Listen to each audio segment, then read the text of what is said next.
as we said, driver setup is slightly different, okay? We still want to make sure the club goes down first, so we get the distance from the golf ball, and then we're gripping it, okay? But if we look at your setup here on the left-hand side to start with, feet very, very narrow. If I didn't see if I just saw that, I would think you're probably playing like a little sort of 20, 30 yard little chip onto the green with a wedge, and everything looks a little bit sort of left-sided leaned, okay? And because that's sort of where you're comfortable, with your shoulders being, with your shoulders actually being level. If you think about your hands, your right hand's below your left hand. Yeah. So by virtue of that, your right shoulder should be lower than your left shoulder. Your hands are level, shoulders are level. If your hand goes this way, this one should go lower. So if the shoulders are actually level, or anything a little bit tilted there, your kind of centre, or where you feel centred, is actually more on the left side and leaning forward. Okay. Therefore, when you do get wider and slightly tilted, this doesn't look that strange when you look at it there, does it? No. But it feels to you like you're 4 or 5 foot behind the golf ball and just can't get back the golf ball. So in terms of the setup, we're trying to get a slightly more tilted to help the club now come on a slightly more upward path as we hit the golf ball. Ball's forward, as you can see. If the ball's forward, if the feet are nice and wide, straight line, there's your centre, okay?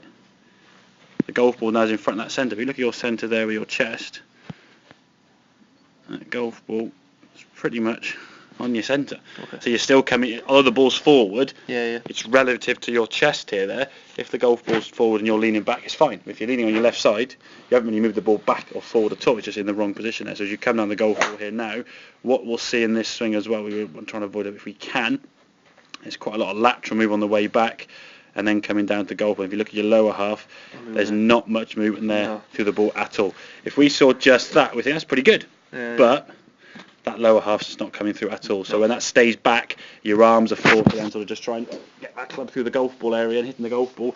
With the lower half hanging back, it just restricts everything, okay? So a little bit wider if we can at setup.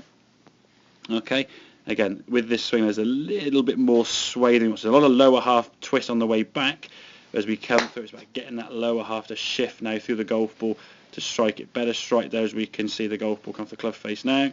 And then a bit more twist through the golf ball, okay? That right side now is starting to come. But as we know, it's never going to go, where it was there, to click your fingers and away it goes. I would say if you practice that movement, that exercise there with sort of the feet flat on the floor and just rotating that right foot and right heel to the left side, that will become more natural. Because the moment you are thinking about doing that. And when you think about doing anything, things will often slow down and things will break down and things won't work as consistently. But that's where the practice time comes in. And to be fair, this is the best time to do it. Work on the range and the winter when you're not going to play potentially as much golf. You can come here, hit some balls and practice. But I wouldn't say that tee's probably a bit too high, Andy.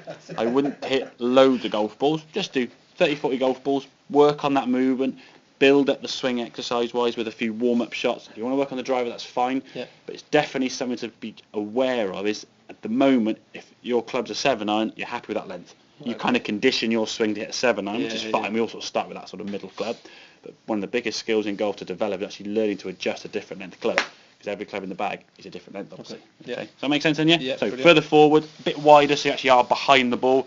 As much as it may feel an absolute massive lean behind the ball on that right hand side, there's still more this way you could go. I mean, ideally, you'd be a little bit more sort of that way behind the ball, a bit more tilted that way. A little bit, okay? But I wouldn't go too much too soon because that feels so strange already. If you went even further, you just feel like you're falling over. Exactly. Cool. Okay, have a few shots, mate.